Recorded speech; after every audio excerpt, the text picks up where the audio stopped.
ଅନନ୍ତ ପ୍ରଭା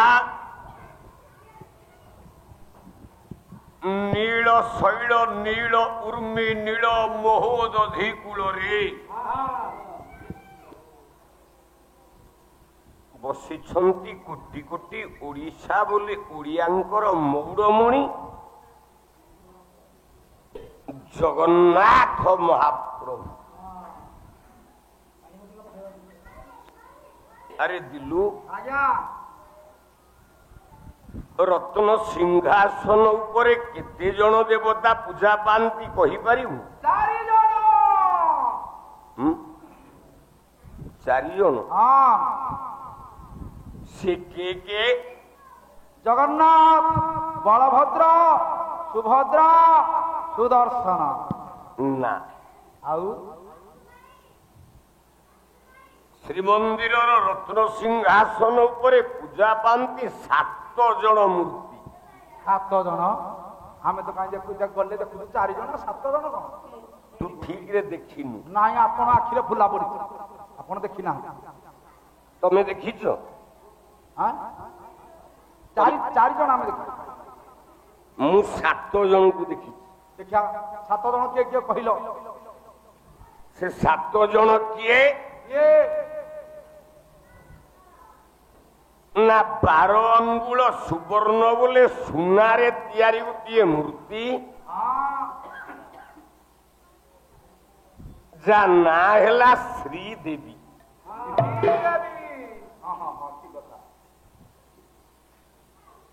12 ଆଙ୍ଗୁଳ ରୂପାରେ ତିଆରି ଗୋଟାଏ ମୂର୍ତ୍ତି, ଯା ନାଁ ହେଲା ଭୂଦେବୀ। 12 ଆଙ୍ଗୁଳ ଲିମ୍ବ କାଠରେ ଗୋଟେ ମୂର୍ତ୍ତି,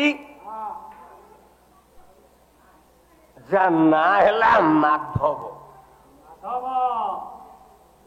ଇଏ ହେଲେ 3, ଜଗନ୍ନାଥ, ବଳଭଦ୍ର, ସୁଭଦ୍ରା, ସୁଦର୍ଶନ ହେଲେ 4।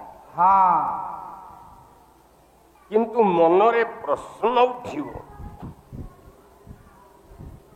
ସେଇ ବର୍ଷ ବୋଧେ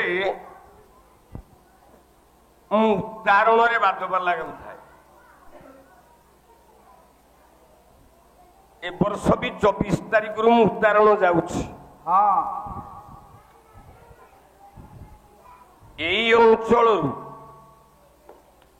ଜଗନ୍ନାଥ, ବଳଭଦ୍ର, ସୁଭଦ୍ରାଙ୍କର 3ଟା ଦାରୁ ବାହାରିଥିଲା। ଆଚ୍ଛା, ଯୋଉ ମାଧବ ମୂର୍ତ୍ତିଟା, ସେ ମାଧବ ମୂର୍ତ୍ତିର ଦାରୁଟା କୋଉଠୁ ଆସେ? ଦେଖନ୍ତୁ, ଆମ ଜଗନ୍ନାଥ ସଂସ୍କୃତି, ଜଗନ୍ନାଥ ଦାରୁରେ ଜଗନ୍ନାଥ ଚିତ୍ର ବା ମୂର୍ତ୍ତି, ବଳଭଦ୍ର ଦାରୁରେ ବଳଭଦ୍ର ମୂର୍ତ୍ତି, ସୁଭଦ୍ରା ଦାରୁରେ ସୁଭଦ୍ରା ମୂର୍ତ୍ତି, ସୁଦର୍ଶନ ଦାରୁରେ ସୁଦର୍ଶନ ମୂର୍ତ୍ତି। ଏ ମାଧବ ମୂର୍ତ୍ତିଟା କୋଉଠୁ ଆସେ ମନେ ରଖ। ଜଗନ୍ନାଥ ମହାପ୍ରଭୁଙ୍କର ଯୋଉ ଦାରୁଟି ଆସେ, ସେଥିରୁ ଆଗ 12 ଆଙ୍ଗୁଳ କଟା ଯିବ।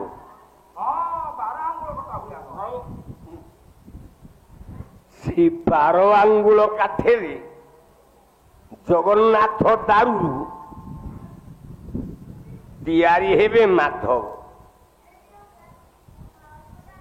ଆଉ ଗୋଟେ ବ୍ରହ୍ମାଣ୍ଡରେ ଆଶ୍ଚର୍ଯ୍ୟ, ବଳଭଦ୍ର ଦାରୁରେ ବଳଭଦ୍ର ରୂପ ତିଆରି କଲା ବେଳେ ଯଦି କାଠ ନ ପାଇଲା, ସେ ଜଗନ୍ନାଥ ଦାରୁରୁ ଆସିବ। ସୁଭଦ୍ରା ଦାରୁରେ ଯଦି କାଠ ନ ପାଇଲା, ସେଇ ଜଗନ୍ନାଥ ଦାରୁରୁ ଆସିବ। ସୁଦର୍ଶନ ଦାରୁରୁ ଯଦି କାଠ ନ ପାଇଲା, ସେଇ ଜଗନ୍ନାଥ ଦାରୁରୁ ଆସିବ। ସମସ୍ତଙ୍କର କାଠ କମ ହେଇଯାଇପାରେ, କିନ୍ତୁ ଜଗନ୍ନାଥଙ୍କର କାଠ କେବେ ଦେହରୁ କମିବନି। ସେଇ ଜଗା ଦେହର ଦାରୁରୁ 12 ଆଙ୍ଗୁଳରେ ତିଆରି ହେବେ ମାଧବର ମୂର୍ତ୍ତି, ଯାହାକୁ ଅଭିରାମ ପରମଂଘସ ପ୍ରମାଣ କଲେ। କଣ କହିଲେ ଜାଣିଛୁ? ହଁ କହିଲେ, କଲା ଜୟ ହେ ଦୁର୍ଗା ମାଧବ କୃପାମୟ କୃପାମୟୀ ଜୟ ହେ ଦୁର୍ଗା ମାଧବ କୃପାମୟ କୃପାମୟୀ ଜୟ ହେ ଦୁର୍ଗା ମାଧବ। ଦୁର୍ଗାକୁ ସେବି ମାଧବ, ଦୁର୍ଗାକୁ ଦେବୀ ମାଧବ ହୋଇଲେ ମୋଦିଅ ହଇ ଜୟ ହେ ଦୁର୍ଗା ମାଧବ କୃପାମୟ କୃପାମୟୀ ଜୟ ହେ ଦୁର୍ଗା ମାଧବ କୃପାମୟ। ଯାହା ହଉ ଏତିକି ଛୋଟିଆ ପିଲାଟେ ଆସି କହୁଛି ସାର୍ ଆମ ଝିଅ ଦେହ କେମିତି ଭଲ ରଖ, ପ୍ରଭୁ କଲ୍ୟାଣ କରନ୍ତୁ, ତମ ଝିଅ ଦେହ ବି ମଧ୍ୟ ମଙ୍ଗଳ ହଉ, କଲ୍ୟାଣ ହଉ, ଆରୋଗ୍ୟ ହଉ। ଭାଇ ଭଉଣୀ 2 ଜଣ ଯାକ ବାପା ମାର ଯୋଗ୍ୟ ପୁଅ ହୁଅ, ସର୍ବେ ବୁଲାନନ୍ଦେ କବାର। ହରି ଓ ତେଣୁ ମାଧବ ହେଲେ ଜଗନ୍ନାଥଙ୍କ ପ୍ରତିନିଧି। ଆଚ୍ଛା, ଏ ଯୋଉ 4 ଜଣ ଦେବତାଙ୍କର ଶରୀର ତିଆରି ହୁଏ, ଜଗନ୍ନାଥ, ବଳଭଦ୍ର, ସୁଭଦ୍ରା, ସୁଦର୍ଶନ, କୋଉଠି ତିଆରି ହୁଏ ନା ଆପଣ ମାନଙ୍କର କୋଇଲି ବୈକୁଣ୍ଠକୁ ଗଲାବେଳେ ଜଗମୋହନ ମଣ୍ଡପରେ ଯୋଉ 4 ଜଣ ଦେବତାଙ୍କର ଦେହଟା ତିଆରି ହୁଏ, ଶିଳ୍ପୀ ବଢେଇ ଯୋଉ କାଠ ଗୁଡାକ ଚାଞ୍ଚେ, ସେ କାଠ ଗୁଡା କୁଆଡେ ଯାଏ?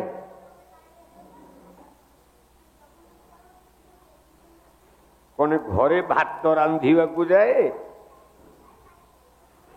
ସେଇ ଦେବତା ମାନେ ଯୋଉ ତିଆରି ହୁଅନ୍ତି, ତାଙ୍କ ଦେହର ଯୋଉ କାଠ ଗୁଡାକ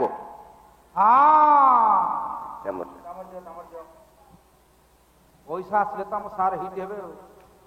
ଆୟୁଷ୍ମାନ ଭବ ସର୍ବାରିଷ୍ଟ ଶାନ୍ତରସ୍ତୁ।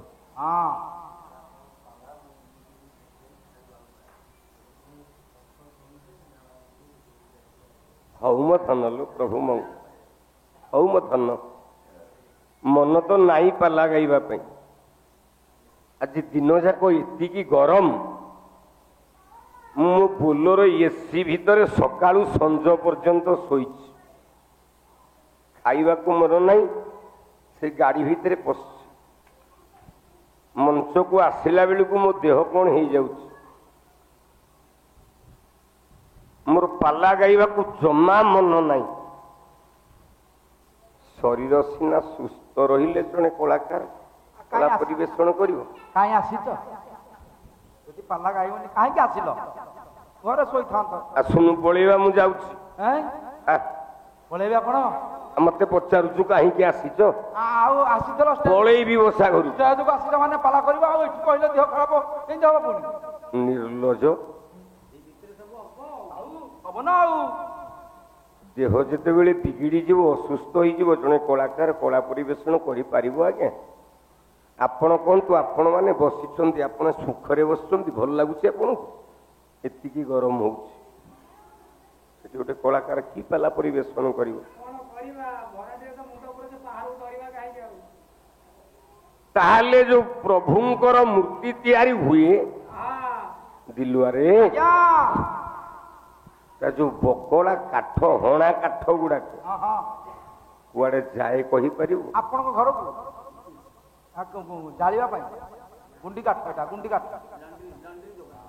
ତୁ ମୂର୍ଖଟା, ଆଉ ଜାଣିନୁ ଯଦି ଚୁପ୍ କିନି କହିବୁ ସାର୍ ଜାଣିନି। ଆଉ ତାହେଲେ କୁଆଡେ ଯାଏ ଆପଣ କୁହନ୍ତୁ? ଜଗନ୍ନାଥ କାଠ ଆମ ଘରକୁ ଆସିବ? ଏ ଗୁଣ୍ଡି କାଠ ଯାକ ମୁଁ କିଏ? ଆପଣ ଆପଣ ପୂଜାରୀ ପଣ୍ଡା ଭାକ୍! ବ୍ରାହ୍ମଣ ଲୋକ ନିର୍ଲଜ। ସେ କାଠ ଯାଏ କୋଉଠିକି ଜାଣିଛୁ? କେଉଁଠିକି? ସେ କାଠ ଯାଏ କୋଇଲି ବୈକୁଣ୍ଠ।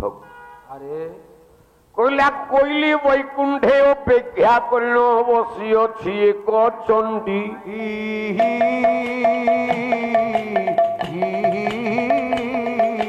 ଜଗନ୍ନାଥଙ୍କର କୈବଲ୍ୟ ଖାଇବା ପାଇଁ ବସିଛି ଦରାଣ୍ଡି।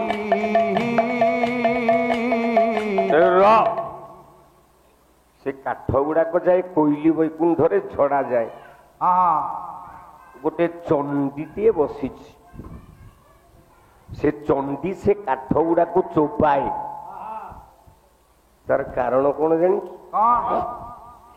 ଲିମ୍ବ କାଠ ଦ୍ୱାରା ଦେହରୁ ବିଷ ଝଡିଯାଏ।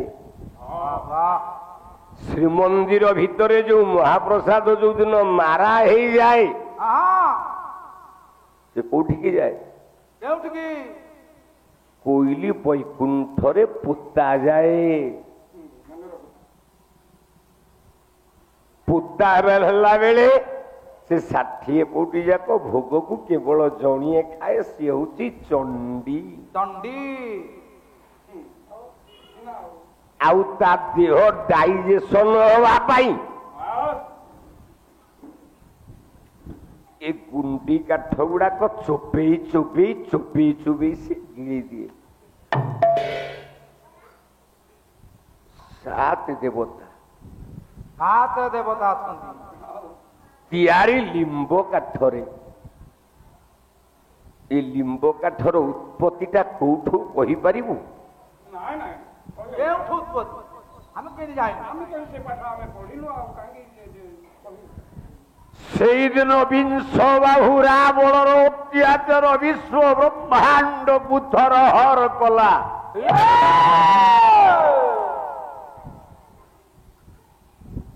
ଦେବତା ମାନେ ଭଗବାନ ରାମକୁ ଭଜିଲେ,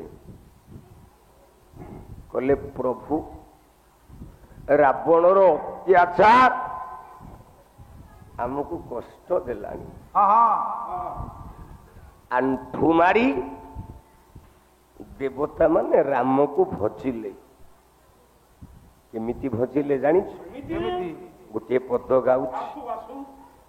ବୋଇଲା ଅଜଗ ଭଞ୍ଜକ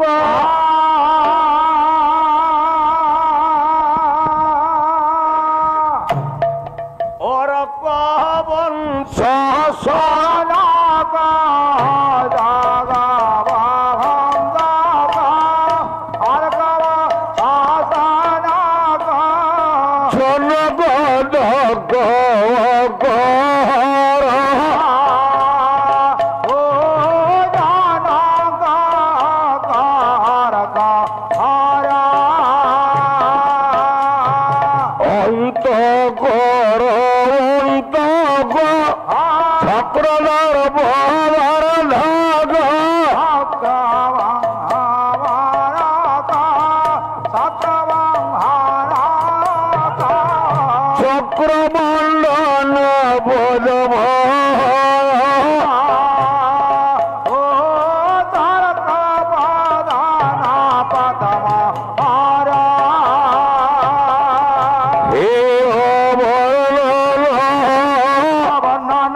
ରାବଣର ଅତ୍ୟାଚାରରେ ଅତିଷ୍ଠ ସବୁ ଦେବତା ମାନେ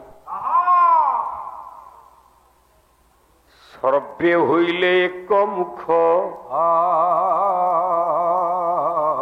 ଡାକିଲେ ନାରାୟଣର ଡାକିଲେ ନାରାୟଣ ରଖ ଡାକିଲେ ନାରାୟଣ ରଖ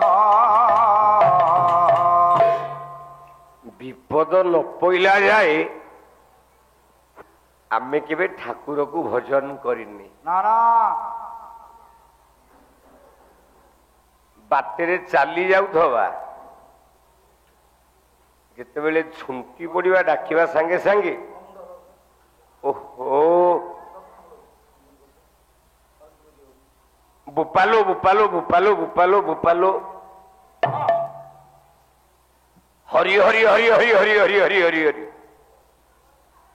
ବର୍ଷା ହଉଥିବ ଯେତେବେଳେ ଚଡଚଡି ଘଡଘଡି ମାରିବ ଆମେ ପିଣ୍ଡାରେ ବସିଥିବା ସେତିକି ବେଳେ ଡାକିଆ ରାମ ରାମ ରାମ ରାମ ରାମ ରାମ ରାମ ରାମ ରାମ ରାମ ରାମ ରାମ ରାମ ରାମ ଜୀବନକୁ କେତେ ଭୟ ଯେତେବେଳ ପର୍ଯ୍ୟନ୍ତ ବିପଦ ନ ପଡିଛି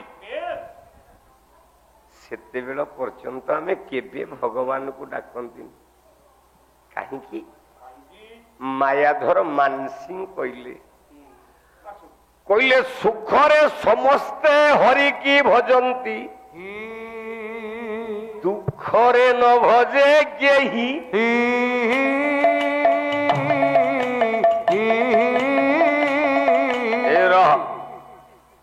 କହିଲା ଦୁଃଖରେ ସମସ୍ତେ ହରିକି ଭଜନ୍ତି ସୁଖରେ ନ ଭଜେ କେହି